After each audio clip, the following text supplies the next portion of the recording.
ಐತಿಹಾಸಿಕ ಲಕ್ಕುಂಡಿ ಗ್ರಾಮದಲ್ಲಿ ಸಿಕ್ಕ ಚಿನ್ನದ ನಿಧಿ ರಹಸ್ಯ ಬಯಲು. 2026 ಜನವರಿ 10ರಿಂದ ಸಿಕ್ಕಿದ್ದು 465 ಗ್ರಾಂ ಚಿನ್ನದ ನಿಧಿ. ಲಕ್ಕುಂಡಿ ಗ್ರಾಮದ ರೀತಿ ಕುಟುಂಬದ ಮನೆಯ ಪಾಯ ತೆಗೆಯುವ ವೇಳೆ ಪತ್ತೆಯಾಗಿದೆ.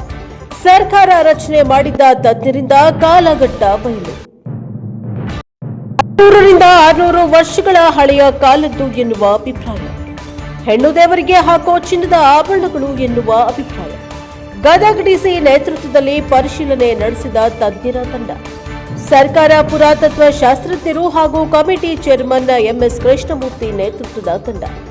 ಕಲಾ ಇತಿಹಾಸಗಾರ ರಾಘವೇಂದ್ರ ಕುಲಕರ್ಣಿ, ಕಲಾ ಇತಿಹಾಸಗಾರರು ಪ್ರೊಫೆಸರ್ ಚೂಡಾಮಣಿ ನಂದಗೋಪಾಲ್, ಶಾಸನ ತಜ್ಞರು ಹಾಗೂ ಇತಿಹಾಸಗಾರರು ಹನುಮಾಪಾಕ್ಷಿ ಗೋಗಿ, ಗೋಲ್ಡ್ ಸ್ಮಿತ್ ಹಾಗೂ ರತ್ನ ಶಾಸ್ತ್ರಜ್ಞ ಪ್ರಭು ಕಮ್ಮಾರ. ಪುರಾತನ ಇಲಾಖೆಯ ಅಧಿಕಾರಿ ಡಾಕ್ಟರ್ ಶೇಜೇಶ್ವರಿ ನೇತೃತ್ವದ ತಂಡ ಪರಿಶೀಲನೆ.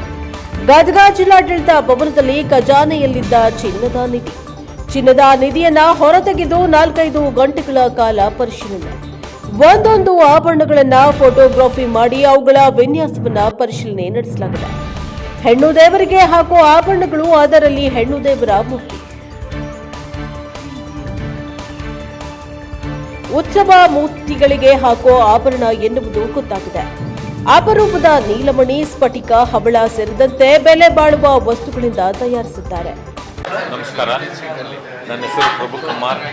ನಾನು ಬಂದವರು. ನನಗೊಂದು ಅವಕಾಶ ಕೊಟ್ಟದಕ್ಕಾಗಿ ಎಲ್ಲರಿಗೆ ಧನ್ಯವಾದಗಳು ಹೇಳ್ತೀನಿ. ಇವತ್ತು ಇಲ್ಲಿ ಬಂದಿದ್ದು ಈ ಆಭರಣಗಳನ್ನು ನೋಡಿ ನನಗೆ ಭಾಳ ಖುಷಿ ಆಯಿತು. ಇನ್ನೂ ಎಷ್ಟೋ ಆಭರಣಗಳು ಕಲ್ಪನೆ ಮೀರಿದಷ್ಟು ಸಿಗ್ಬೋದಂತ ನಾನು ನನ್ನ ಅನಿಸಿಕೆ ಒಳಗೆ ಹೇಳ್ಬೋದು. ಇದು ಲಕ್ಷ್ಮೀ ದೇವಸ್ಥಾನ ಬಾಜು ಇರೋದರಿಂದ, ಆ ನಿಧಿ ಸಿಕ್ಕಿದ್ದು ಲಕ್ಷ್ಮೀ ದೇವಸ್ಥಾನದ ಬಾಜು ಇರೋದ್ರಿಂದ ಅದು ದೇವಸ್ಥಾನಕ್ಕೆ ಆಭರಣಗಳನ್ನು ಭಕ್ತರು ಕೊಟ್ಟಂಥದ್ದು ಇರ್ಬೋದು ಅಂತೇಳಿ ಕಲ್ಪನೆ ಮೂಲಕ ಪ್ರತಿಯೊಂದು ಆಭರಣಗಳು ಹೆಣ್ಣು ದೇವತೆಯ ಆಭರಣಗಳು. ಅದು ಕೈ ಮುಟ್ಟಿ ನೋಡಿ ಅದರದ ಒಂದು ಕಾಲಮಾನ ಹೇಳುವಂಥ ಅವಕಾಶ ನನಗೆ ಸಿಕ್ತು. ಇದು ನಮ್ಮ ಅಧ್ಯಕ್ಷರು ಹೇಳಿದಂಗೆ 600ರಿಂದ 800 ವರ್ಷದ ಒಳಗಿನ ಒಂದು ಆಭರಣಗಳಂತ ನಾವು ಕಲ್ಪನೆ ಮೀರಿ ಹೇಳಿದ್ದೇವೆ. ಒಳ್ಳೆಯ ಸೂಕ್ಷ್ಮತೆಯಿಂದ ಕೆಲಸ ಮಾಡಿದ್ದು, ಹ್ಯಾಂಡ್ವರ್ಕು, ಕೈ ಕೆಲಸ, ಸೂಕ್ಷ್ಮ ಕೆಲಸಗಳನ್ನು ಮಾಡಿದ್ದಾರೆ. ಈಗೂ ಕೂಡ ಆಭರಣಗಳು ನಾವೇನಾದರೂ ಮಾಡಿದರೆ ಅದು ಎಲ್ಲರಿಗೂ ಇಷ್ಟಪಡುವಂಥ ಆಗಿರ್ತದೆ. ಇನ್ನೂ ಅನೇಕ ವಸ್ತುಗಳು, ಚಿನ್ನಾಭರಣಗಳು ಸಿಗ್ಬೋದಂತ ನನ್ನ ಆಸೆ ಇಟ್ಟುಕೊಂಡು ಎರಡು ಮಾತು. ಡಿಸೈನ್ ಅಂತಂದರೆ ಇವಾಗ ಕೀರ್ತಿಮುಖ ಅದದು. ಕೀರ್ತಿಮುಖ ಅಂತಂದರೆ ಅದು ಯಾಳಿ ಮುಖ ಅಂತಾರೆ. ದೇವಸ್ಥಾನಕ್ಕೆ ಉಪಯೋಗ ಮಾಡುವಂಥ ಹೆಣ್ಣು ದೇವತೆಗೆ ಮಾತ್ರ ಉಪಯೋಗ ಮಾಡ್ತಾರೆ. ಅದನ್ನು ಯಾರೂ ಯೂಸ್ ಮಾಡೋಂಗಿಲ್ಲ, ಹೆಣ್ಮಕ್ಳು ಯಾರೂ ಯೂಸ್ ಮಾಡೋಂಗಿಲ್ಲ. ದೊಡ್ಡ ಪ್ರಮಾಣದಲ್ಲಿ ಮಾಡಿಕೊಡುವಂಥ ಆಭರಣನ ಚಿಕ್ಕ ಪ್ರಮಾಣದಲ್ಲಿ ದೇವಸ್ಥಾನಕ್ಕೆ ಕೊಟ್ಟಾರ. ಭಕ್ತರು ಅವರವರ ಇಚ್ಛಾ ತಕ್ಕಂಗೆ, ಅವ್ರ ಶಕ್ತಿ ತಕ್ಕಂಗೆ ಕೊಟ್ಟಂಥ ಆಭರಣಗಳದಾವ. ಕುಸರಿ ಕಲೆಗಳಂತಂದ್ರೆ ಕೈ ಕೆಲಸ ಇಲ್ಲ, ಎಲ್ಲ ಕಂಪ್ಲೀಟ್ ಎಲ್ಲ ಕೈ ಕೆಲಸ, ಹ್ಯಾಂಡ್ ವರ್ಕ್ ಅಂತೀವಲ್ಲ ನಾವು, ಕೈ ಕೆಲಸ. ಆವಾಗ ಕೈಲಿ ಬಡ್ದು ಕೈಲಿ ತಯಾರು ಮಾಡ್ತಿದ್ರು. ಅಂಥ ಕೆಲಸಗಳು ನೋಡಿ ನನಗೆ ಭಾಳ ಖುಷಿ ಅನ್ನಿಸ್ತು, ಅದ್ಭುತ ಅನ್ನಿಸ್ತು. ಅದರಿಂದ ನಾನು ಇನ್ನೂ ಅಷ್ಟು ಆಭರಣಗಳು ತಯಾರು ಮಾಡ್ಬೇಕಂತೇಳಿ ನನಗೆ ಭಾಳ ಆಸಕ್ತಿ ಹೆಚ್ಚಿತ್ತು ಅಂತೇಳಿ ನಾನು ಹೇಳೋಕ್ಕೆ ಬಯಸ್ತೇನೆ. ನಾನು ಇಷ್ಟು ಹೇಳಿ ನನಗೆ ಅವಕಾಶ ಕೊಡ್ತಕ್ಕಂಥ ಧನ್ಯವಾದ. ಜನವರಿ 10ನೇ ತಾರೀಕು ಈ ವರ್ಷ 2026 ನಮಗೆ ಲಕ್ಕುಂಡಿಯಲ್ಲಿ ಏನು ನಿಧಿ ಸಿಕ್ಕಿತ್ತು ಅನ್ನೋದನ್ನು ತಮಗೆಲ್ಲ ಪ್ರಚಲಿತ ವಿಚಾರಣೆ. ಅದು 22 ತುಣುಕುಗಳಿತ್ತು, ಅಂದರೆ ಒಂದು ಚಂಬು ಮತ್ತು 21 ಐಟಮ್ ಸಿಕ್ಕಿತ್ತು. ಸೊ ಇದನ್ನು ನಾವು ಆವತ್ತಿನ ದಿನ ನಮ್ಮ ಸ್ಟೇಟ್ ಆರ್ಕಿಯಾಲಜಿ ಮತ್ತು ASI ಅವರಿಂದನೂ ಚೆಕ್ ಮಾಡಿಸಿ ನಮ್ಮ ಟ್ರೆಷರಿಯಲ್ಲಿ ಇಟ್ಟಿದ್ವಿ. ಸೊ ಇದರದ್ದು ನಿಖರತೆ ಅಂದರೆ ಎಷ್ಟು ಟೈಮ್ ಹಳೆಯದು, ಏನು ಎತ್ತ ಅನ್ನೋದು, ಯಾವ ಕಾಲದ್ದು ಅನ್ನೋದನ್ನು ಕಂಡುಹಿಡ್ಕೊಳ್ಳೋಕ್ಕೆ ಸರ್ಕಾರದಿಂದ ಒಂದು ಎಕ್ಸ್ಪರ್ಟ್ ಸಮಿತಿಯನ್ನು ರಚಿಸಿದರು. ಆ ಎಕ್ಸ್ಪರ್ಟ್ ಸಮಿತಿ ಇವತ್ತು ನಮ್ಮ ಜಿಲ್ಲೆಗೆ ಬಂದು ಇವತ್ತು ಆ ಎಲ್ಲ ವಸ್ತುಗಳನ್ನು ಪರಿಶೀಲನೆ ಮಾಡಿ ಒಂದು ಅಭಿಪ್ರಾಯ ಕೊಡ್ತಾ ಇದ್ದಾರೆ. ಸೊ ಅದರೊಳಗೆ ಮೊದಲಿಗೆ ನಮ್ಮಲ್ಲಿ ಡಾಕ್ಟರ್ MS ಕೃಷ್ಣಮೂರ್ತಿ ಆರ್ಕಿಯಾಲಜಿಸ್ಟ್ ಇದ್ದಾರೆ, and is a chairman of this committee.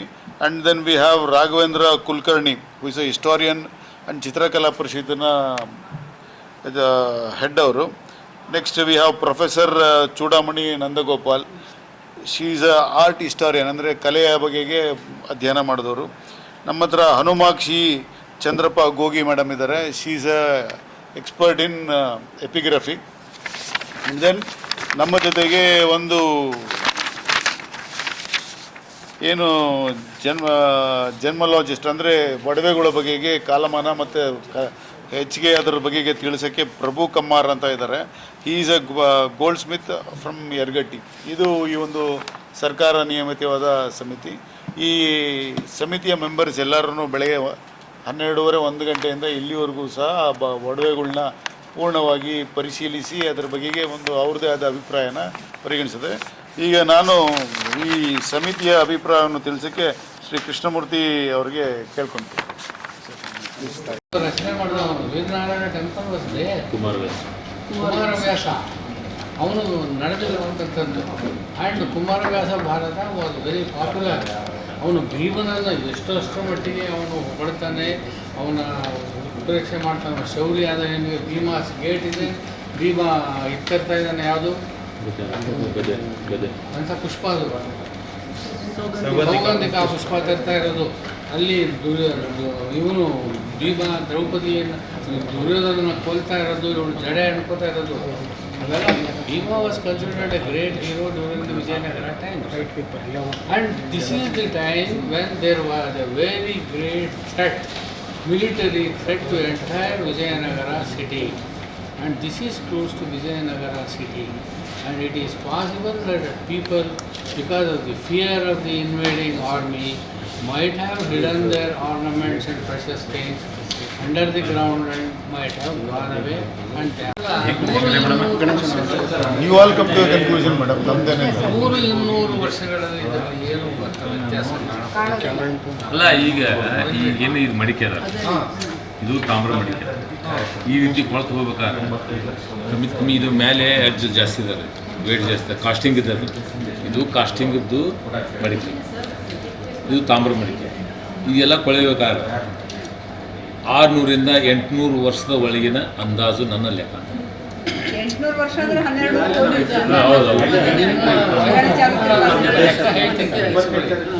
ಆದರೆ ನನ್ನ ಇಲ್ಲಿಗೆ ತಳಭಾಗ ತೆಳು ಇದೆ, ತುಂಬ ತೆಳು ಇದೆ ನೋಡಿ. ಸೆಕ್ಷನ್ ಪೀಸ್ಗಳಿದೆ ಅಲ್ಲಿ. ಇಲ್ಲ, ಇದು ನೋಡಿ, ಅದು ಕೊಳ್ತೈತೆ.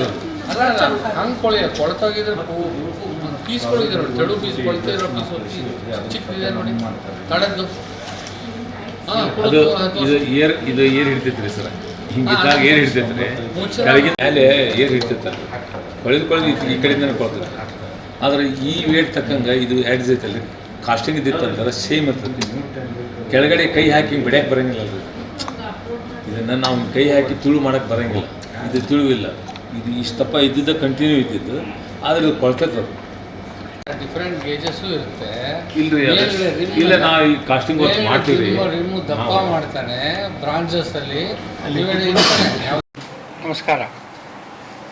ಮೊದಲಿಗೆ ನಮ್ಮೆಲ್ಲರ ಮೇಲೆ, ಅಂದರೆ ನಮ್ಮ ಎಲ್ಲ ಸಮಿತಿಯ ಸದಸ್ಯರ ಮೇಲೆ ಅವರು ನಂಬಿಕೆ ಇಟ್ಟು ನಮ್ಮನ್ನು ಇಲ್ಲಿಗೆ ಕರೆಸಿ ಈ ಲಕ್ಕುಂಡಿಯಲ್ಲಿ ದೊರೆತಿರತಕ್ಕಂತಹ ಅಪೂರ್ವವಾದ ಚಿನ್ನದ ನಿಧಿಯನ್ನು ಪರಿಶೀಲಿಸಿ ಅದರ ಬಗ್ಗೆ ನಮ್ಮೆಲ್ಲರ ಅಭಿಪ್ರಾಯವನ್ನು ಸೇರಿಸಿ ಒಂದು ಹೇಳಿಕೆ ಕೊಡುವಂತೆ ನಮ್ಮನ್ನು ಸರ್ಕಾರ ನಿಯಮಿಸಿದೆ. ಅದಕ್ಕಾಗಿ ನಾವು ಮತ್ತು ನಮ್ಮ ಸಮಿತಿಯ ಎಲ್ಲರೂ ಕೃತಜ್ಞತೆಗಳನ್ನು ಅರ್ಪಿಸ್ತೇವೆ. ಸುಮಾರು 4-5 ಗಂಟೆಗಳ ಕಾಲ ಆ ನಿಧಿಯ ಎಲ್ಲ ಆಭರಣಗಳನ್ನು ನಾವು ಪರಿಶೀಲಿಸಿದೆವು. ಅದರ ಆಕಾರ, ಅದರ ವಿನ್ಯಾಸ, ಅದರ ರೂಪರೇಷೆಗಳು, ಅದನ್ನು ಮಾಡಿದ ವಿಧಾನ ಮತ್ತು ಅವುಗಳಿಗೂ ಮತ್ತು ಸಾಮಾನ್ಯವಾಗಿ ನಮ್ಮ ಸಂಪ್ರದಾಯದಲ್ಲಿ ಅಥವಾ ನಮ್ಮ ಸಂಸ್ಕೃತಿಯಲ್ಲಿ ಕಾಣಬರುವಂತಹ ಶಿಲ್ಪಗಳ ಆಭರಣಗಳ ವಿನ್ಯಾಸಗಳು ಇವೆಲ್ಲವನ್ನು ಪರಿಶೀಲಿಸಿ ನಾವು ನಮ್ಮ ಅಭಿಪ್ರಾಯಗಳನ್ನು ನಾವು ವ್ಯಕ್ತಪಡಿಸಿದ್ದೇವೆ. ಅವೆಲ್ಲವೂ ಸುಮಾರು ಹೆಚ್ಚು ಕಡಿಮೆ ಒಂದೇ ರೀತಿ ಅಂತ ಅನಿಸುತ್ತದೆ. ಕೇವಲ ಒಂದು 200 ವರ್ಷಗಳ ವ್ಯತ್ಯಾಸ ಅಲ್ಲಿ ಕಾಣಬಹುದು. ಅಂದರೆ ನಾವು ಯಾವುದೇ ಒಂದು ಇಂತಹ ನಿಧಿಯನ್ನು ಕಂಡಾಗ ಅದಕ್ಕೆ ಯಾವುದೇ ನಿಷ್ಕರ್ಷವಾದ ಕಾಲಮಾನ ಇಲ್ಲದಿದ್ದಾಗ ಆ ಕಾಲದಲ್ಲಿ ಆ ಪ್ರದೇಶದಲ್ಲಿ ಆ ಸಮಯದಲ್ಲಿ ಇದ್ದಂತಹ ಸಂಸ್ಕೃತಿಯ ಹಲವಾರು ವಿಷಯಗಳನ್ನು ನಾವು ಪರಿಶೀಲಿಸಬೇಕಾಗುತ್ತದೆ. ಇದು ಲಕ್ಕುಂಡಿಯಲ್ಲಿ ದೊರೆತಂತಹ ಒಂದು ನಿಧಿ. ಲಕ್ಕುಂಡಿ 11ನೇ ಶತಮಾನದಿಂದ 14ನೇ ಶತಮಾನದವರೆಗೆ ಉಚ್ಛ್ರಾಯ ಸ್ಥಿತಿಯಲ್ಲಿ ಇದ್ದಂತಹ ಒಂದು ನಗರ. ಅಂದರೆ ಆ ಕಾಲದಲ್ಲಿ ಇದ್ದಂತಹ ಯಾವುದೋ ಒಂದು ಚಿನ್ನದ ನಿಧಿ ಇಲ್ಲಿ ಒಳಗೆ ಬಂದು ಸೇರಿಕೊಂಡಿದೆ. ಇವೆಲ್ಲವೂ ಈ ನಿಧಿಗಳನ್ನು ನೋಡಿದರೆ ಇದನ್ನು ದೇವತಾ ವಿಗ್ರಹಗಳಿಗೆ ಅರ್ಪಿಸಿದ, ದೇವತಾ ವಿಗ್ರಹಗಳ ಅಲಂಕರಣಕ್ಕಾಗಿ ಮಾಡಿದಂತಹ ಆಭರಣಗಳು ಅಂತ ತೋರುತ್ತೆ. ಯಾಕಂದರೆ ಇದು ಮನುಷ್ಯರು ತೊಟ್ಟುಕೊಳ್ತಕ್ಕಂಥ ಆಭರಣಗಳಾಗಿರಲಿಲ್ಲ ಅಂತ ಇದನ್ನು ಹೇಳಬಹುದಾಗಿದೆ. ಹೀಗಾಗಿ ಇವುಗಳ ಗಾತ್ರಗಳು ಚಿಕ್ಕದು ಮತ್ತು ದೇವತೆಗಳ ವಿಗ್ರಹಗಳಿಗೆ ಅದರಲ್ಲೂ ಉತ್ಸವ ಮೂರ್ತಿಗಳಿಗೆ, ಕಂಚಿನ ಮೂರ್ತಿಗಳಿಗೆ ಬಹಳ ಸೊಗಸಾಗಿ ಹೊಂದುವಂತಹ ಆಕಾರ, ಆಕೃತಿ, ಗಾತ್ರಗಳನ್ನು ಇವು ಹೊಂದಿವೆ. ಹೀಗಾಗಿ ಯಾವ ಕಾಲದಲ್ಲಿ ಲಕ್ಕುಂಡಿಯ ಸಂಸ್ಕೃತಿ ಉಚ್ಛ್ರಾಯ ಸ್ಥಿತಿಯಲ್ಲಿ ಇತ್ತೋ ಆ ಸಮಯದಲ್ಲಿ ಜನರು ದೇವರಿಗಾಗಿ ಮಾಡಿಸಿದಂತಹ ಆಭರಣಗಳು ಇವರು ಇರಬೇಕು. ನಮ್ಮಲ್ಲೇ ಇದ್ದಾರೆ madam art historian Chudamani, doctor Chudamani Nandagopal ಇದ್ದಾರೆ, ಡಾಕ್ಟರ್ ರಾಘವೇಂದ್ರ ರಾವ್ ಕುಲಕರ್ಣಿ ಇದ್ದಾರೆ. ಇವರಿಬ್ಬರು ದೇವಾಲಯದ ಆಭರಣಗಳನ್ನು ಮತ್ತು ಅವುಗಳ ವಿನ್ಯಾಸವನ್ನು ಚೆನ್ನಾಗಿ ಅಧ್ಯಯನ ಮಾಡಿದವರು. ಇವರು ಅದನ್ನು ಆ ಅಂಶಗಳನ್ನು ಇಟ್ಟುಕೊಂಡು ಅವರು ಸುಮಾರು 600 ವರ್ಷಗಳಷ್ಟು ಹಳೆಯದು ಅಂತ ಹೇಳ್ತಾರೆ. ನಾನು ಇಲ್ಲಿನ ರಾಜಕೀಯ ಚಟುವಟಿಕೆಗಳ ಕಾಲವನ್ನೂ ಸಹ ನಿಗದಿಪಡಿಸಿ ಇದು ಸುಮಾರು 500 ವರ್ಷಗಳ ಹಿಂದಂತ ವಿಜಯನಗರ ಕಾಲಕ್ಕೆ ಸೇರಿಸಬಹುದಾದಂತಹ ಈ ಆಭರಣಗಳು ಇದು ಅಂತ ಹೇಳ್ತಾ ಇದ್ದೀನಿ. ಅದೇ ನಮ್ಮ ಪ್ರಭು ಕಮ್ಮಾರವರು ಇದರ ಬೇರೆ ಇನ್ನೂ ಕೆಲವು ವಿನ್ಯಾಸಗಳು, ಇನ್ನೆರಡು ಕೆಲವು ರೂಪರೇಷೆಗಳು, ಇದರ ಡಿಸೈನ್ಗಳು ಇದನ್ನು ನೋಡಿಕೊಂಡು ಅವರು ಇನ್ನೂ ಹಿಂದಕ್ಕೆ ತೊಗೊಂಡು ಹೋಗಬೇಕಾಗ್ತದೆ ಅಂತ ಹೇಳ್ತಾ ಇದ್ದಾರೆ. ಸೊ ಹೀಗಾಗಿ ಒಟ್ಟಾರೆ ಅಭಿಪ್ರಾಯವನ್ನು ನಾವು ಕೂಡಿಸಿ ಸರಾಸರಿ ಲೆಕ್ಕ ಹಾಕಿದಾಗ ಸುಮಾರು ಈ ಆಭರಣಗಳು ಸುಮಾರು 500ರಿಂದ 600 ವರ್ಷಗಳಷ್ಟು ಹಳೆಯದಾಗಿರಬಹುದು. ಪ್ರಾಯಶಃ ಯಾವುದೋ ದೇವಸ್ಥಾನದ ವಿಗ್ರಹ ಅಲಂಕರಣಕ್ಕಾಗಿ ಮಾಡಿದಂತಹ ಆಭರಣಗಳು ಇರಬಹುದು ಅಂತ ನಾವು ಈ ಒಂದು ಅಭಿಪ್ರಾಯಕ್ಕೆ ಒಟ್ಟಾಗಿ ತೀರ್ಮಾನಕ್ಕೆ ಬಂದಿದ್ದೇವೆ. ಬೇರೆ ಏನಾದ್ರು ಪ್ರಶ್ನೆಗಳಿದೆ? ಗೊಂದಲ ಇರೋದಿಲ್ಲ. ಯಾವುದೇ ಅಭಿಪ್ರಾಯ ಏನೂ ಇಲ್ಲ. ಅವರು 600 ವರ್ಷ ಅಂತ ಎಲ್ಲವೂ ಒಂದೇ ಅಭಿಪ್ರಾಯ ಇದೆ. ಆಭರಣಗಳ ಬಗ್ಗೆ ಒಂದೇ ಅಭಿಪ್ರಾಯ ಎಲ್ಲರೂ ವ್ಯಕ್ತಪಡಿಸಿದ್ದು ಒಪ್ಪಿಕೊಂಡಿದ್ದೀವಿ. ಆದರೆ ಈ ಕಾಲಮಾನದ ಬಗ್ಗೆ ನಿಷ್ಕರ್ಷೆ ಮಾಡುವಾಗ ಈಗ ನಾವು ಅದರಲ್ಲೂ ಕಂಚಿನ ವಿಗ್ರಹಗಳಿಗೆ ಹೋದಾಗ ನಮಗೆ ಸಿಗಲ್ಲ ಡೇಟು, ಅಪ್ರಾಕ್ಸಿಮೇಟಾಗೇ ಹೇಳೋದು. ಈ ಸೆಂಚುರಿ 10ನೇ ಶತಮಾನ, 11ನೇ ಶತಮಾನ, 12ನೇ ಶತಮಾನ ಅಂತೀವಿ. ಸೊ ಹೀಗಾಗಿ ಆಭರಣಗಳಿಗೂ ಸಹ ನಿಖರವಾದಂತಹ ಕಾಲವನ್ನು ಕೊಡುವುದಕ್ಕೆ ಯಾರಿಂದಲೂ ಸಾಧ್ಯವಿಲ್ಲ. ಅದು ಏನಿದ್ರೂ ಅದು ಒಂದು ಅಂದಾಜಿನ ಮೇಲೆ ಹೇಳ್ತೀವಿ. ರಾಜಕೀಯ ಚಟುವಟಿಕೆಗಳು, ರಾಜಕೀಯವಾಗಿ ನಡೆದಂಥ ಯುದ್ಧಗಳು, ದಂಗೆಗಳು, ಇಂತಹ ಕ್ಷೋಭೆಗಳು, ಇಂತಹ ಸಮಯ ಮತ್ತು ಆ ಒಂದು ಧರ್ಮ ಆ ಉಚ್ಛ್ರಾಯ ಸ್ಥಿತಿಯಲ್ಲಿದ್ದ ಕಾಲ, ಆ ನಗರ ಉಚ್ಛ್ರಾಯ ಸ್ಥಿತಿಯಲ್ಲಿದ್ದ ಕಾಲ, ಈ ಎಲ್ಲ ಅಂಶಗಳನ್ನು ಗಮನಿಸಿ ನಾವು ಸುಮಾರು ಇದು 500-600 ವರ್ಷ ಇರಬಹುದು ಅಂತ ಹೇಳ್ತೀವಿ. ನಮ್ಮ ಪ್ರಭು ಕಮ್ಮಾರವರು ಬಹಳ ಒಳ್ಳೆಯ ಅಬ್ಸರ್ವೇಷನ್ ಮಾಡಿದ್ರು. ಈ ಆಭರಣದಲ್ಲಿ ಕೀರ್ತಿ ಮುಖದ ಲಾಂಛನ ಇದೆ, ಅಂದರೆ ಸಿಂಹ ಮುಖ ಇರುತ್ತೆ. ಅದನ್ನು ಕೀರ್ತಿ ಮುಖ ಅಂತ ಕರಿತೀವಿ. ಆ ತರಹ ಕೀರ್ತಿ ಮುಖಗಳ ಇದ್ದ ಆಭರಣಗಳು ಕೇವಲ ದೇವರಿಗೆ ಮೀಸಲಾದ ಆಭರಣಗಳನ್ನು ಮಾತ್ರ ಕಾಣುತ್ತಿವೆ ಹೊರತು ಜನಸಾಮಾನ್ಯರು ಬಳಸುವಂತಹ ಆಭರಣದಲ್ಲಿ ಇಲ್ಲ ಅಂತ ಹೇಳಿದರು. ಅದು ನಿಜವಾಗಲೂ ಒಪ್ಪಬಹುದಾದಂತಹ ವಿಚಾರ. ಅದು ಸಿಂಹ ಮುಖ ಇರುತ್ತೆ, ಸಿಂಹ ಬಾಯಿ ಬಿಟ್ಕೊಂಡು ಅದನ್ನು ಕೀರ್ತಿ ಮುಖ ಅಂತ ಕರಿತೀವಿ, ಅಥವಾ ಯಾಳಿ ಮುಖ ಅಂತ ಕರಿತೀವಿ. ಆ ಯಾಳಿ ಮುಖ ಇದ್ದರೆ ಅದು ದೇವರ ಆಭರಣಗಳನ್ನು ಮಾತ್ರ ಬಳಸ್ತಾರೆ. ಅದು ಒಂದು ಒಪ್ಪಬಹುದಾದಂತಹ ಹೆಣ್ಣು ದೇವತೆಗಳಿಗೆ ಅದರ ಹೆಣ್ಣು ದೇವತೆಗಳಿಗೆ ಉಪಯೋಗಿಸುವಂತಹ ಅದು ಒಂದು ಆಭರಣದ ಡಿಸೈನ್ ಅದು ಇದೆ ಕೆಲವು ಆಭರಣದಲ್ಲಿ. ಅದರಿಂದಾಗಿ ಅದು ಒಂದು ಚಿಕ್ಕ ಚಿಕ್ಕ ಆಭರಣಗಳು. ಲಕ್ಷ್ಮೀ ದೇವಸ್ಥಾನ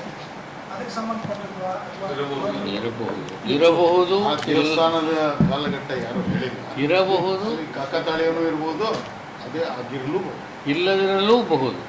ಈ ಬಹುದು ಅನ್ನೋದು ಯಾವಾಗಲೂ 50% ಅಷ್ಟೇ, ಆಗ್ಬಹುದು ಇದೆ.